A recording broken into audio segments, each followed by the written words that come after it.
आज राजस्थान में 14वें मुख्यमंत्री के रूप में भजनलाल शर्मा ने शपथ ली है।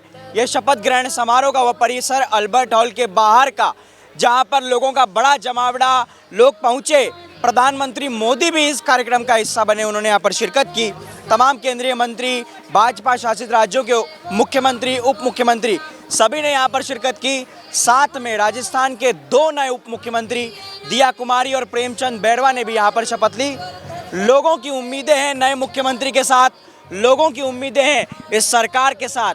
क्या उम्मीदें हैं ये सब जानेंगे, सब बात करेंगे कि किस प्रकार से नई सरकार के प्रति उम्मीदें रख रहे हैं लोग। क्या नाम है आपका? राजेश कुमार दीक्षित। क्या करते हैं सर?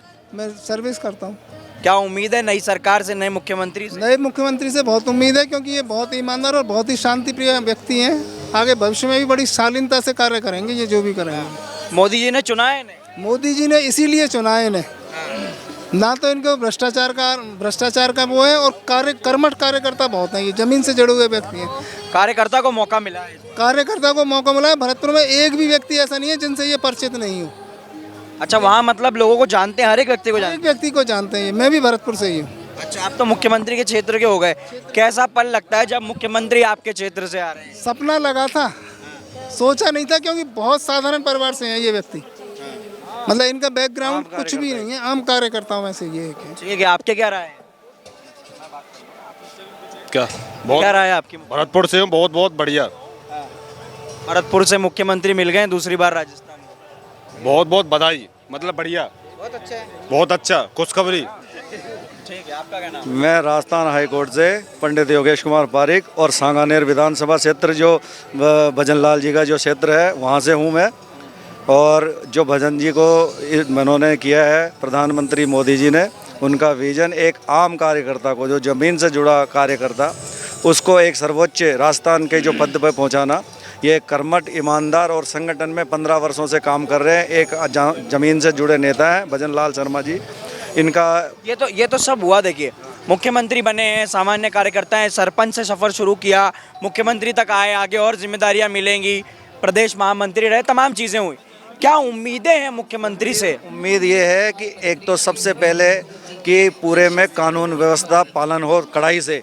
जो पहले जंगल राज हो रहा था गहलोत के राज में, कि बहन बेटियां सुरक्षित नहीं, आम जनता सुरक्षित नहीं, महंगाई से त्रस्त है, वो उन्होंने विजन, और जाते जाते मुख्यमंत्री गहलोत ने पूरा खजाना खाली कर दिया। उसकी व्यवस्था करके आम जनता तक पूरी राहत और कानून व्यवस्था और आम जनता को पूर्ण रूप से भलाई हो, उनका अच्छा काम हो। ठीक है, आप कहाँ से आते हैं? मैं भरतपुर से आता हूँ। भरतपुर में क्या विकास कार्य हैं? मुख्यमंत्री अब आपके क्षेत्र के हैं, क्या चाहेंगे, वो क्या काम करेंगे? भाई, भरतपुर में सबसे पहले तो पानी का जो सिस्टम है वो सुधरना चाहिए, और बाकी का हमने भरतपुर के आधार पर भजनलाल जी को, बीजेपी को वोट नहीं दिया है। जो ये सिस्टम चल रहा था ना 5 साल तू और 5 साल में, और उसके तहत जो लॉ एंड ऑर्डर जो बिगड़ा है, और जो रीट और पेपर जो लीकेज जो हुए हैं, और अराजकता का जो माहौल हुआ है, उसे त्रस्त होकर के मोदी जी में जो विश्वास किया है कि एक नए आदमी को मौका मिलना चाहिए, जिसे नई पीढ़ी क्या है आने के लिए, उसके लिए कोई प्लेटफॉर्म मिल सके। बाकी का ये पुराना सिस्टम नहीं चलेगा, ये युवाओं ने और मोदी जी ने बता दिया है। मोदी जी ने बता दिया पुराना सिस्टम नहीं चलेगा। अब ये नए भारत के साथ नया राजस्थान भी आ रहा है। ठीक है, आपका क्या नाम है? सब मुरारीलाल शर्मा, दौसा से आता हूँ मैं। और ये तो हमारे मतलब 23 के तो एक सेमीफाइनल का मैच था, 24 में हम 25 के 25 सीटें जीतेंगे। और इसके लिए मैं तो मोदी जी से यही कहना चाहता हूँ, जो हमारे जो 13 जिले हैं पिछड़े, ERCP को लोकसभा के चुनाव से पहले ही हमको ERCP का लाभ दिया जाए, और 13 जिलों को हम ERCP मुद्दा रहेगा नई सरकार आने के बाद भी। भजनलाल जी से हमारी ERCP को हम तत्काल प्रभाव से इसको मतलब लागू किया जाए। भजनलाल जी तो वही वाले बेल्ट से आते हैं। हाँ, भरतपुर वाले बैंड से आते हैं नवाजे जो। तो ERCP 13 जिलों के लिए अति महत्वपूर्ण ERCP है। जब तक ये ERCP लागू होगा नहीं होगा ना, ये 13 जिलों का उत्थान नहीं होगा। जो इस बार भरतपुर वालों ने क्या देखकर वोट दिया? ERCP को लेकर, जैसे जो पिछले मुख्यमंत्री अशोक गहलोत केंद्र को घेर रहे थे, उससे देखकर कि केंद्र की इसमें गलतियां हैं, या फिर केंद्र जो कह रहा था कि हम लागू करेंगे जब हम सत्ता में आएंगे, उसको देखकर ले रहे थे? नहीं, ये जो गहलोत सरकार का जो था भ्रष्टाचार विरोध, ये मेन तो यही था। जो पेपर लीक है, मतलब बेरोजगारों में आक्रोश है, भ्रष्टाचार फैला हुआ है, महिलाओं को सुरक्षा नहीं है। ये महिला सुरक्षा की बात कर रहे हैं। ये महिला सुरक्षा एक बड़ा मुद्दा रहा है। अभी की 5 साल की सरकार नहीं, पहले पूरा राजस्थान के इतिहास में हमने देखा कई कांड हुए, प्रतापगढ़ का कांड हुआ, तमाम चीज़ें हुई। महिला सुरक्षा को लेकर अब तो आपके पास उप मुख्यमंत्री दिया कुमारी भी हैं, वो भी महिला हैं, राष्ट्रपति भी जो केंद्र में हैं वो भी महिला हैं, महिलाओं की भागीदारी लगातार बढ़ रही है। बिल्कुल, महिलाओं की भागीदारी काफ़ी बढ़ रही है। आपने देखा होगा कि कांग्रेस सरकार में जितने भी मिस हैपनिंग्स हुए हैं और वो अब इस बीजेपी सरकार में नहीं होंगे, पूरा उम्मीद नहीं, पूरे दावे के साथ कह सकते हैं कि हमारे जो मुख्यमंत्री भजन लाल जी शर्मा जी बने हैं वो इस बार बहुत ठोस कानून निकालने वाले हैं महिलाओं के लिए। राजस्थान के लोगों का एक सपना था क्या कि यूपी जैसा सीएम हमको मिलना चाहिए था? भजनलाल जी है ना, भजनलाल जी है ना, भजनलाल जी दूसरा योगी है राजस्थान के अंदर, ये हमको उनको अंदर छवि दिख रही है। कपड़े भले वैसे नहीं है ऐसे कोई मतलब है, दमदार नेता है हमारे भजनलाल जी, दमदार नेता है। वही भरतपुर और मथुरा दोनों ब्रजवासी है, ये दोनों ही जो मतलब भरतपुर और मथुरा दोनों ही ब्रज मंडल के हैं। तो इस वजह से हमको इनसे उम्मीद है कि हमारे यहाँ ऐसा कोई अत्याचार नहीं फैले। अगर कोई करेगा एंटी रोमियो वगैरह तो इसको तत्काल जेल के अंदर डाल दिया जाएगा। एंटी रोमियो राजस्थान में भी बनना चाहिए। भजनलाल जी शर्मा को एक मुख्यमंत्री के रूप में पाके हम लोग बहुत खुश हैं कि राजस्थान का बहुत विकास बहुत अच्छी तरह से होगा, इतना मैं कहना। क्या उम्मीद है आपकी बतौर महिला, क्या करते हैं आप? मैं तो बीजेपी से ही हूँ। अच्छा, मतलब कार्यकर्ता हैं पार्टी में। क्या उम्मीदें रहेंगी कार्यकर्ताओं की आगे पार्टी आलाकमान से? आज देखिए कि एक कार्यकर्ता को मुख्यमंत्री बनाया गया जो पिछले 20 सालों से काम कर रहे थे पार्टी। जी जी जी, मतलब ये है कि हमें था कि पहले हम लोगों ने जब वोट दिया तो एक विधायक के रूप में चुने गए और जब हमने मुख्यमंत्री के रूप में उनको देखा तो हमें इतनी ज़्यादा खुशी हुई और हमको ऐसा लगा कि राजस्थान एक स्वर्णिम इतिहास शुरू हो गया है।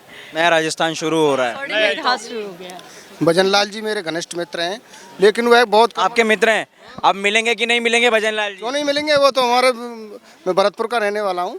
एक बात है कि सभी नेताओं से मेरा एक निवेदन है, सत्य धर्म न्याय नीति पे नहीं चलेंगे और मोदी जी का साथ नहीं देंगे, आपस में टांग खिंचाई करेंगे तो जनता कौन करता है टांग खिंचाई? तो बाकी सब दिखाई देता है, जनता सब जानती है। कौन? तो नाम लीजिए ना। अरे पूरे में आपके तो मुख्यमंत्री घनिष्ठ मित्र हैं, नाम लीजिए कैमरे पर। नहीं, नाम नहीं लेंगे, वो सब जानते हैं, हमारी भाषा सब समझ लेंगे। मैं सभी सीनियर बीजेपी के नेताओं से कहना चाहता हूं कि वह सत्य धर्म न्याय नीति अपनाएं और भजनलाल जी का साथ दें, आपस में न लड़े। नहीं टांग खिंचाई नहीं करें। मैं सीनियर में फलाना फुल सीनियर है और भारत में जय श्री राम, जय श्री कृष्णा, जय प्रभु सदानंद जी। ठीक है, ये मुख्यमंत्री के घनिष्ठ मित्र थे। क्या नाम था सर आपका? हवलदार सुरेश जी। आगे पदोन्नति हो के क्या एसपी वगैरह का पद तो नहीं मांगेंगे? नहीं, हम तो देश की सेवा करना चाहते हैं और मैं फौज से रिटायर हूँ और देश की सेवा ही करता हूं। ठीक है, आप फौजी आदमी हैं तो हाँ बिल्कुल। हाँ सर, हम बीकानेर डिस्ट्रिक्ट से हैं। बीकानेर से आए हैं। बीकानेर ने तो इस बार पूरा भाजपा मई कर दिया। 6 सीट दी है बीजेपी को। हमारा तो एक वो गोविंद सिंह डोटासरा बोला कि आरएसएस को बिल में बांट देंगे, तो उसको बिल में दिखाने के लिए मोदी जी भजनलाल जी आरएसएस का सीएम बना दिया। आरएसएस का सीएम बनाए, इसके छाती पे ठोका है ये। ठीक है मैडम, आपका कहना? मेरा नाम आशा स्वामी है और मैं महिलाओं के धर्म रक्षा समिति के प्रकोष्ठ की प्रदेश सचिव हूँ। महिलाओं को क्या उम्मीद है नए सीएम से? सर आप ये सोचिए कि उम्मीद क्यों लगा के बैठे, हमें तो अधिकार मिले हैं। ठीक है, और महिलाओं को आज इतने अधिकार मिले हैं, आज से पहले कभी नहीं मिले हैं। तो महिलाओं के लिए तो हमारे लिए सीटें जो हैं वो बुक हो चुकी है आगे के लिए। अच्छा, 2029 के लिए जो उन्होंने कह दिया 33%। आप क्यों हैं, 24 में भी अच्छा मिलेगा।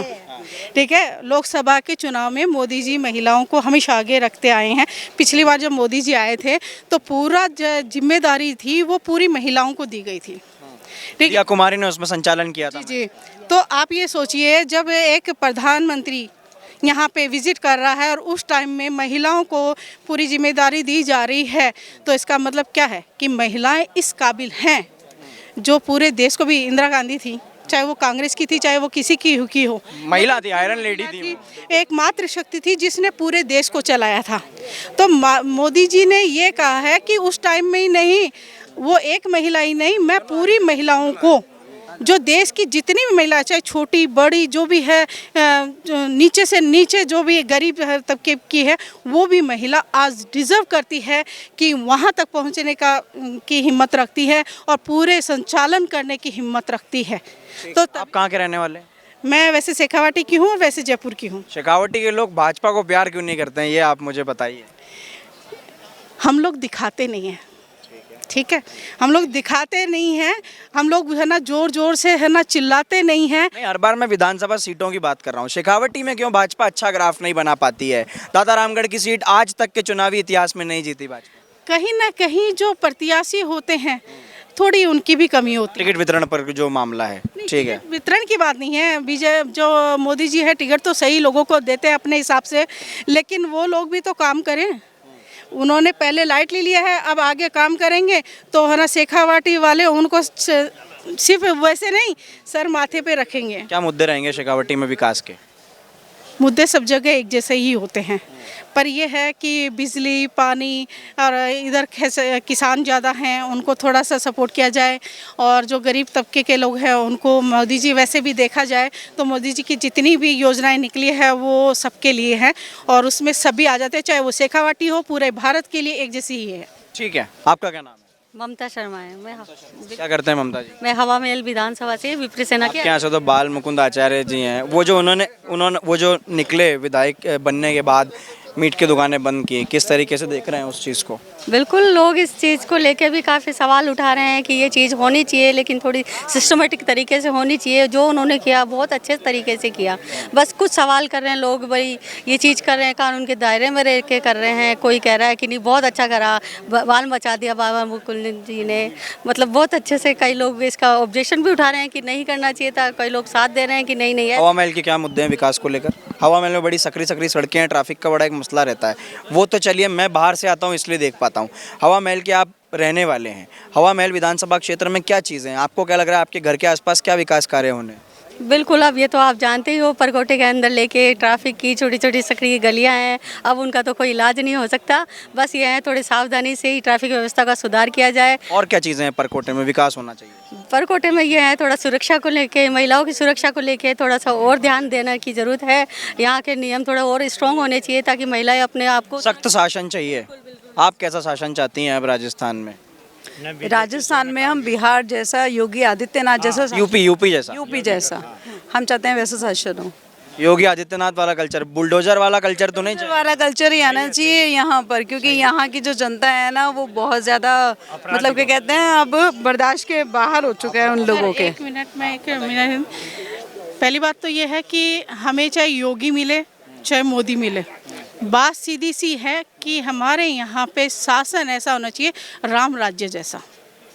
क्योंकि भजन लाल जी भी जैसे मोदी जी ने अभी जैसे सीएम हैं, डिप्टी सीएम हैं, जितने भी है ना पद दिए हैं वो बहुत ही सोच समझ के दिए हैं। उन्होंने हर तबके को एक साथ रखा है। तो हम ये चाहते हैं कि हमारे जो राजस्थान है उसके अंदर ऐसी न्याय हो कि हमारे महिलाओं के जो अभी इन दिनों में रेप केसेस और अत्याचार के बहुत मामले बढ़े हैं उन पर रोक लगे। साथ में ये जो आपके आए हैं बाल मुकुंद आचार्य जी को हमने भी बहुत सपोर्ट किया है और वहाँ पे हमने जनसंपर्क काफ़ी किया है। ये कह रहे हैं कि मैं बाहर की हूँ, ठीक है, मैं वैशाली एरिया में रहती हूँ, लेकिन मेरा मानना ये है कि अगर आप वहाँ पे जाके देखें कि मीट की दुकानें ये हैं, तो अगर खुले में अगर आप काट रहे हो या कर रहे हो, सभी लोग, सभी धर्म और जाति के लोग रह रहे हैं, आप काम करिए, आप है ना अपने हिसाब से काम दायरे में रह के करिए। ये नहीं है कि है ना मुझे उस चीज़ से प्रॉब्लम है और आप अगर रोड पे काट रहे हो तो मुझे भी प्रॉब्लम नहीं हो और आपके बिजनेस को भी प्रॉब्लम नहीं। ठीक है, कुछ स्कूल के बच्चे भी, उनसे भी बात करना चाहिए। इधर आओगे बात करोगे। आप तो स्कूल में पढ़ने वाले हो, क्या चीज़ें चाहिए सरकार से आगे? क्या सोच रहे हो कि हमें ये मिलना चाहिए? ये मत बोलना कि होमवर्क नहीं मिलना चाहिए। मुझे रियलिटी बताओ, कौन सी क्लास में हो? 11th में हो। क्या सरकारी स्कूल में हो प्राइवेट में हो? सरकारी में कभी देखा व्यवस्थाएं कैसी होती है, जो गरीब तबके के लोग होते हैं कैसे पढ़ते हैं? जानते हो इस बात को? हाँ। ठीक है, आगे क्या अपेक्षाएं सरकार से? ये जो भी बोलो, कोई बात नहीं, बोलो। क्लास में भी तो बात करते ही हो ना। हमें भैया ये अपेक्षा है बस, एक ही नाम, जय श्री राम, जय श्री राम। ये तो मैं रोजगार और शिक्षा की बात कर रहा हूँ। हाँ सर, आप बताएंगे। मैं ये कह रहा हूँ विकास हर पार्टी हर एमएलए सब करेंगे, क्योंकि विकास के मूल में कमीशन छुपा हुआ है, साफ बात है। तो विकास तो हर पार्टी करेगी, पर मुख्य समस्या है कानून की। 1 साल पहले राजेंद्र ठौड़ की हत्या और अब गोगा मेडी की हत्या, और वो फिर छोड़ के आ जाएंगे। तो कानून किसी से निरस्त केवल योगी आदित्यनाथ इसको कर सकता है या बालकनाथ कर सकता है, बाकी वही हत्याएँ होती रहेंगी, हम देखेंगे। तो कानून सख्त होना चाहिए और हत्यारों को सरेआम फांसी लगेगी, दब रुकेगी। ऐसे नहीं पुलिस को सर आम फांसी तो कैसे लगाएंगे सर? हत्याएं तो फिर होगी।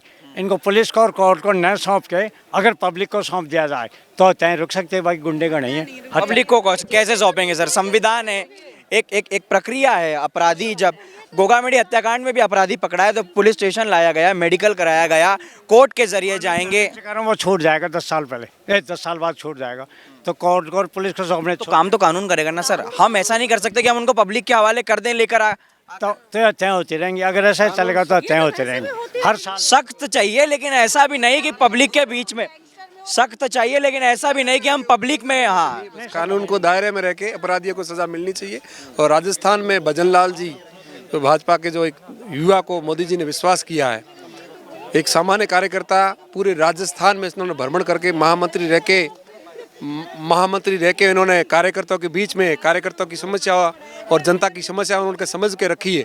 इस एक स्थानीय और जमीनी कार्यकर्ताओं को बड़ी सीट पर बैठा के उन्होंने एक निर्णय कर दिया है कि एक सामान्य व्यक्ति मुख्यमंत्री बन सकता है और सामान्य व्यक्ति सामान्य व्यक्तियों की समस्या समझ सकता है और सुशासन की गारंटी के साथ में ये भजनलाल जी अच्छा कार्य करेंगे।